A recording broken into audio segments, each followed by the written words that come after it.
اسلام اپنا خون اپنے ہاتھ سے صاف کر رہے ہیں۔ جرم کیا تھا حضور کا؟ اللہ کی وحدانیت کا درس دینے گئے کہ لوگوں بت پرستی سے باز آ جاؤ، شرک سے باز آ جاؤ، اللہ کوئی اور نہیں ہے، صرف وحدہ لا شریک ہے جس کا پیغام میں لے کر آیا ہوں، میری بات مان لو۔ یہ حضور علیہ السلام کا پیغام جس کے عوض میں انہوں نے پتھر مارے، اب سایہ دار درخت میں بیٹھ کر اپنا خون صاف کرتے جا رہے ہیں۔ چشمان مقدسہ میں درد کی وجہ سے آنسو نہیں ہیں، ان کی کم عقلی، کم فہمی کی وجہ سے کہ مولا میری بات نہیں سنتے، میں تیرا پیغام لے کر آیا ہوں، میری بات کو سمجھتے نہیں، اور لب پر دعا ہے اللہ انہیں ہدایت عطا فرما۔ ہمیں کوئی چھوٹی سی گالی دے دے معاذ اللہ، برا بھلا کہے تو آج تو پتھر تو دور کی، آج تو ڈائریکٹ فائرنگ ہے، جان کی قیمت ختم ہو گئی۔ اللہ کے محبوب کائنات کے بادشاہ پتھر کھانے کے بعد بھی کیا فرما رہے؟ اللہ انہیں ہدایت عطا فرما، انہیں اپنی امان عطا فرما۔ ہمیں ایمان ورثے میں کیسے ملا؟ ریڈی میڈ ملا۔ ہم پیدا ہوئے تو کہا اللہ اکبر اللہ اکبر، اشہد ان لا الہ الا اللہ، اشہد ان محمد رسول اللہ۔ قرآن مجید کیا فرما رہا ہے؟ اللہ نے مومنوں پر احسان کیا۔ باری تعالیٰ کیا احسان کہ ایسی ہستی بھیجی جو تمہیں شرک کی غلاظتوں سے پاک کرتی ہے، تم پر اپنی آیات کے ذریعے تمہارے دلوں کا پاک۔ وہی وہ سورہ نساء ہے نا، بسم اللہ الرحمن الرحیم، یا ایھا الذین آمنوا اذکروا اللہ ذکرا کثیرا سبحوہ بکرۃ وعصیلا۔ اے ایمان والو، اللہ کا ذکر صبح شام کرو، کثرت سے کرو۔ هو الذی یصلی علیکم، وہ ذات تم پر صلاۃ بھیجتی ہے، وملائکتہ، اور اس کے سارے فرشتے، لیخرجکم من الظلمات الی النور، وہ ظلمتوں، گناہوں، اندھیروں سے نکال کر تمہیں روشنیوں کی طرف لے جاتے ہیں۔ بعثت مبارکہ اس لیے ہوئی، یہ تزکیہ کیا حضور علیہ السلام نے، آیات تلاوت کر کے، تزکیہ فرما کر کہ دل پاک ہو جائیں، ہر قسم کی غلاظت سے پاک ہو کر، ظلمتوں سے پاک ہو کر صرف مالک الملک وحدہ لا شریک کو رب اور الہ مانے، اور اسی کی بارگاہ میں سجدہ ریزی ہو۔ وَيُعَلِّمُهُمُ الْكِتَابَ، اور میں تیرے، اب فرما رہا اللہ کہ ان کو میری کتاب کا علم دے، میرے قرآن کا علم عطا فرمائیں، میرے قرآن کا شعور دیں۔ آپ آزما کر دیکھ لیں، آزما کر دیکھیے، پھر وہی بات آج محافل ہوں گی ربیع الاول میں، جب تلاوت قرآن پاک ہوگی، گنتی کے چند افراد بیٹھے ہوں گے بالغ، تلاوت قرآن مجید ہوگی، مختصر باب پڑھا جائے گا، اس کے بعد جب نعت خوانی کا سلسلہ شروع ہوگا، نوٹوں کا سلسلہ شروع ہوگا، تو مسجد بھر جائے گی۔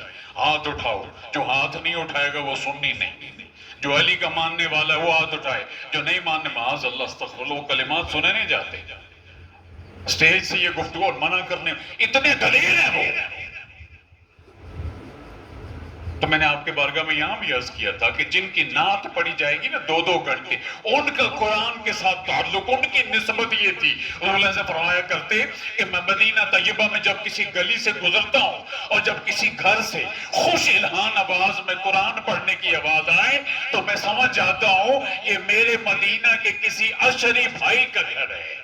وہ اشری قبیلہ قرآن مجید اچھے انداز میں، خوبصورت انداز میں پڑھنے میں مہارت رکھتا تھا، ان کی پہچان اللہ کے کلام کی تلاوت تھی، اور کئی مرتبہ تو حضور علیہ السلام سے ثابت ہے، آپ گزرے تو کسی عشری بھائی کے گھر سے آپ نے سنی، عشری صحابی رضی اللہ عنہ سے تلاوت کی آواز آئی، حضور علیہ السلام اس آواز میں اتنے مسحور کن آواز سن کر اس کے دروازے پر کھڑے ہو کر سنتے رہے قرآن۔ جب دل مچلتا، موسیٰ عشری، ایک نام بتاتا ہوں رضی اللہ عنہ، آپ فرماتے موسیٰ آؤ ذرا یہ ممبر جو بنایا نا میرے لیے، اس ممبر پر چڑھو، میں تمہارے سامنے بیٹھتا ہوں، موسیٰ تو قرآن کی تلاوت کر، آج قرآن سننے کو دل مچلتا ہے۔ یہاں جب قاری قرآن پڑھ رہا ہو تو سننے والا کوئی نہیں ہوتا، کہتے ابھی تو تلاوت ہوئی ہے، نعت خوانی ہوگی تو جائیں گے، خطاب تو بات کا مسئلہ ہے۔ اللہ فرما رہا ہے تم پر احسان کیا مومنوں کہ اللہ وہ ایسا محبوب آئے، تشریف لائے جو تمہارے دلوں کا تزکیہ کرتے ہیں، تمہیں میری کتاب کا علم دیتے ہیں۔ میں باقی چیزوں کو چھوڑ کر ایک ہی نقطہ بتاتا ہوں، آپ اس سے اندازہ لگا لیجئے کہ قرآن مجید کسی بھی موضوع کو، کسی ڈپارٹمنٹ کو، دنیا کے کسی زندگی کے کسی شعبے کو چھوڑا نہیں ہے۔ کوئی نیا شادی شدہ بچہ شادی کرے نا تو اس نے اپنی زندگی کا آغاز کرنا ہے، جیسے سہاگ رات کہتے ہیں، زندگی کا آغاز کیسے کرنا ہے اس کا طریقہ بھی اللہ نے قرآن مجید میں بتایا۔ وہ سوال جو مفتی کرام سو کرتے ہوئے آپ کو شرم آئے گی، اور اللہ کے کلام کی آیت۔ اب کون ڈھونڈے گا؟ کوئی مشکل نہیں ہے، اگر تسلسل کے ساتھ اللہ کے کلام کے ساتھ دوستی ہو نا، روزانہ کی بنیاد پر اپنے دوست کو کھولیں، کھول کر اس سے باتیں کریں، یہ تو آپ سے باتیں تو کرتا ہے۔ آپ خود سوچو گے یہ مجھ سے خطاب ہو رہا ہے، گویا یہ آیہ کریمہ صرف میرے لیے آئی ہے۔ یزکیہم ویعلمہم الکتاب والحکمہ، وہ تمہیں حکمت کی تلقین فرماتے ہیں۔ متعدد گرے ہیں، ہمارے پاس وقت کم ہے، کیوں؟ انکان، یہ ہے کلائمیکس اس آیہ کریمہ کا، کہ یہ اللہ فرما رہا ہے مت بھولو، ان وَإِن كَانُوا مِن قَبْلُ لَفِي ضَلَالٍ مُبِينٍ، ان کی بعثت سے پہلے، ان کی میلاد پاک سے پہلے، ان کی دنیا میں تشریف آوری سے پہلے، یاد رکھو تم سب کھلی گمراہی میں تھے۔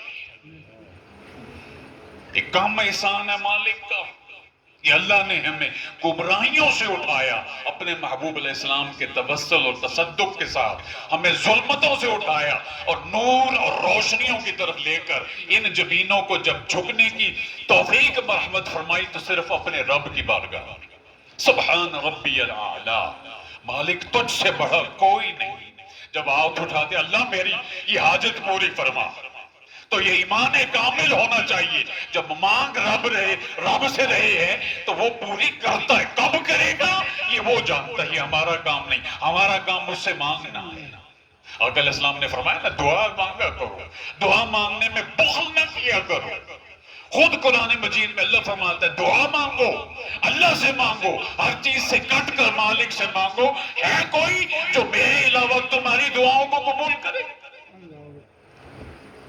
جب آپ نماز تنہائی میں پڑھیں کھل کر مالک سے مانگیں، جو جی میں آئے اللہ سے مانگیں، بخل نہ کریں، اس عقیدے کے ساتھ، اس بھروسے کے ساتھ کہ جو میں مانگ رہا ہوں وہ کریم صرف اور صرف عطا کرتا ہے اور منتظر رہتا ہے۔ میں ایک بات کر کے بات ختم کرتا ہوں، اگر کوئی ہو نا معاذ اللہ استغفر اللہ، یہ میرا کہنا نہیں ہے، کہ پیر کرم شاہ الازہری رحمہ اللہ علیہ ضیاء القرآن کے خالق، ضیاء الامت، سورہ حجرات